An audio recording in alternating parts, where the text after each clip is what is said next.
বান্ধবীর বড় ভাইয়ের কাছ থেকে থাপ্পড় খাওয়ার মতো অপমানজনক পরিস্থিতিতে পড়তে হবে ভাবতেও পারিনি তে। ফর্সা মুখখানা অপমানে, ব্যথায়, লজ্জায় মুহূর্তে লাল বর্ণ ধারণ করলো। ফ্যাল ফ্যাল চোখে তাকিয়ে রইল সামনে দাঁড়ানো বিশাল আকৃতির মানবটার দিকে। তে দৃষ্টি ঘুরিয়ে ড্রয়িং রুমে চোখ বুলালো। সেখানে তার মা, তার বড় বোন জিন, এমনকি যে লোকটা তাকে থাপ্পড় মেরেছে তার মা পর্যন্ত বসে আছে। সবাই তের দিকে কেমন ফ্যাল ফ্যাল চোখে তাকিয়ে আছে। সবার দিকে চোখ সরিয়ে আবারও তে সামনে তাকালো। লোকটার শ্যামবর্ণ চেহারায় স্পষ্ট রাগের চিহ্ন ফুটে উঠেছে। তে গালে হাত দিয়ে চোরের মতো চোখ ঘুরালো। দৃষ্টি এদিক সেদিক করতেই সামনে দাঁড়ানো লোকটার মেজাজ আরো গরম হয়ে গেল। তীক্ষ্ণ চোখে তাকিয়ে রইল তের দিকে। গায়ের সাথে এঁটে থাকা ব্লু রঙের শার্টের হাতটা ফোল্ড করলো। এক পা এগিয়ে আসতেই পিছিয়ে গেল তে। তে ভয়ে তার বাম হাত দিয়ে গোলাপি রঙের স্কার্ট খামচে ধরেছে, আর অন্য হাত এখনো তার গালেই পড়ে আছে। লোকটা তের দিকে সেকেন্ড খানেক তাকিয়ে দাঁতে দাঁত চাপলো, কিরমিরিয়ে বলে উঠল, just one more time I will ask you, where is my sister? বিস্ময় চোয়াল ঝুলে বের হয়ে আসে তের। এমন অদ্ভুত আজগুবি প্রশ্নের মানেটা তে বুঝতেই পারল না। তে মনে মনে ভাবলো, তার সিস্টার কোথায় সেটা আমি কি করে জানবো, আজব তো। তবে কি যেন মনে করে তে আবারও ভাবলো লোকটার পুরো লাইনটা। মনে মনে নিজেই বিড়বিড় করে বলল, 1 মিনিট, এই লোকের সিস্টার মানে তো তার বোন। তার বোন মানে হলো জিমিন, আর জিমিন মানে আমার সেই বেস্ট ফ্রেন্ড, আমার কলেজার বান্ধবী। তের মুহূর্তে গাল থেকে হাত সরে সেটা সযত্নে মুখে ঠাঁই পেল। তে মনে মনে ভাবতে লাগলো, এবার কি হবে? এখন আমি কি উত্তর দেব? জিমিন কোথায় গিয়েছে সেটা তো বলা যাবে না। না না, বলা যাবে না, কোনো মতেই না। থাপ্পড় খেয়ে দাঁত 32টা হারাতে হলেও না। কিন্তু এখন সে বলবেটা কি? তের আকাশ পাতাল ভাবনার ঢেউয়ে ভেসে ভেসে যাচ্ছে, তবে কোনো কুল কিনারাই করতে পারছে না। রাগের সব বাধা ভেঙে তছনছ হয়ে গেল জাংকুকের। তের চুপ থাকা যেন তার মাথায় কেউ কাঠ লাকড়ি দিয়ে আগুন জ্বালিয়ে দিচ্ছে। গরম চোখে তাকিয়ে আরেক পা এগিয়ে এলো জাংকুক। তে ভয় পেছাতে গিয়ে ঠাস করে সোফায় বসে পড়ল। জাংকুক কপাল কুঁচকে তের দিকে তাকিয়ে সোফার হাতলে এক হাত রাখলো। মুখের উপর বেশ দূরত্ব রেখেই তের উপর ঝুঁকে পড়ল।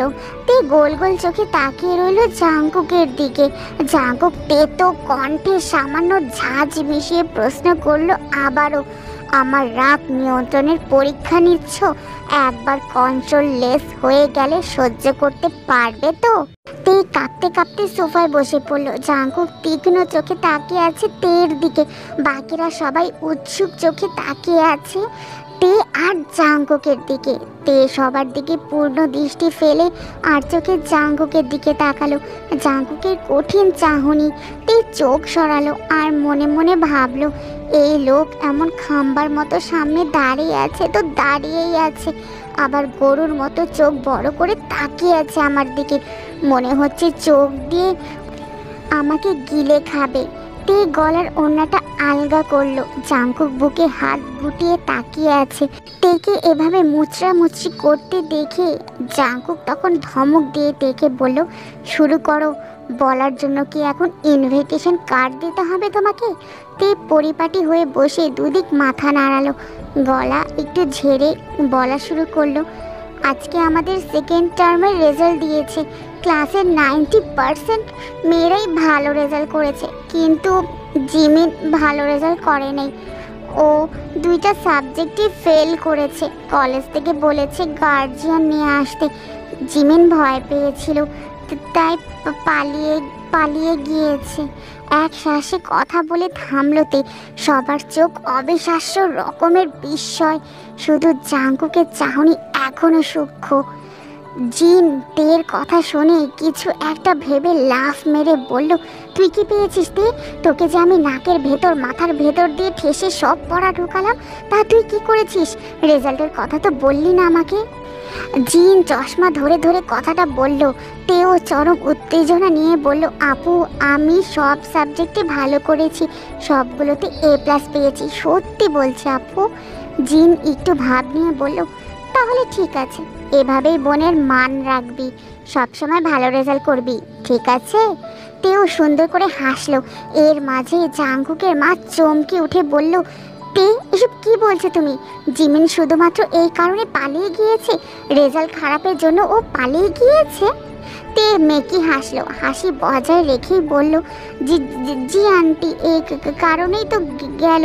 সত্যি সত্যি বলছি, আমি তাকে বারণও করেছিলাম, কিন্তু ও তো শুনলো না। আমি আর কি করতে পারি তাকে বোঝানো ছাড়া? জাঙ্কুকের মা মাথায় হাত রেখে ধপ করে সোফায় বসে পড়ল। তের মা গিয়ে তার মাকে সান্ত্বনা দিতে লাগলো। জাঙ্কুক এখনো ঠায় দাঁড়িয়ে আছে, তা দেখে তের মা বলল, জাঙ্কুক যাও, গিয়ে জিমিনকে খোঁজার ব্যবস্থা করো, বসে থাকলে তো হবে না। এইটুকুন মেয়ে কোথায় না কোথায় চলে গেল। জাঙ্কুক নড়লো না, চললো না।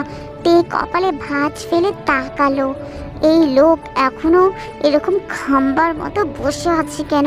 তবে তে আর কিছুই ভাবলো না, এখন বেশি ঘাটালেই সমস্যা, কোনো মতে এখান থেকে কেটে পড়তে পারলেই বাঁচে তে। সে জাঙ্কুকের দিকে তাকিয়ে ঠোঁটে মিথ্যা হাসি ঝুলিয়ে বলল, আচ্ছা আমি যাই তাহলে, আপনি জিমিনকে খুঁজে আনুন, সে সাবধানে যাবেন। হ্যাঁ, হ্যাপি জার্নি।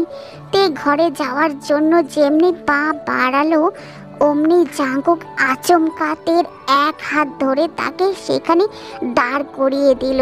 তে শ্বাস আটকে দাঁড়িয়ে গেল, বড় বড় চোখে জাঙ্কুকের দিকে তাকালো। জাঙ্কুক বাঁকা হেসে তাকিয়ে আছে। তে একটু হাসার চেষ্টা করলো আর বলল, কি হয়েছে? আমি যাই না ঘরে, আমার না জিমিনের জন্য অনেক টেনশন হচ্ছে, আমি একটু গিয়ে ওর জন্য শান্তিতে ঘরে বসে চিন্তা করি। হাত ছাড়ুন। জাঙ্কুক তের হাত শক্ত করে ধরে তাকে একটা জোরে ধমক দিল। তে ভয়ে ঠোঁট কামড়ে চোখ বন্ধ করলো। সবাই আরেক দফা অবাক হয়ে তাকালো তাদের দিকে। জাঙ্কুকের মা এবার বিরক্তি নিয়ে জাঙ্কুককে বলল, কি শুরু করেছে জাঙ্কুক তুমি? মেয়েটাকে ধমকাধমকি না করে যাও গিয়ে তোমার ইচ্ছে পাকা বোনকে খোঁজো। ওর হাত এভাবে ধরে রেখেছে কেন? ও তো যা বলার বলে দিয়েছে। জাঙ্কুক এবার দাঁত কিরমির করে বলল, বলেছে বাট সব বলেনি, আর যতক্ষণ না সব বলছে ওর নিস্তার নেই। তের এখন মরে যেতে ইচ্ছে করছে, কোন গর্তে পড়লো সে, উঠতেই পারছে না। যতই চেষ্টা করছে এই খাম্বাটা আরও ভেতরে জাতা মেরে ঢুকিয়ে দিচ্ছে।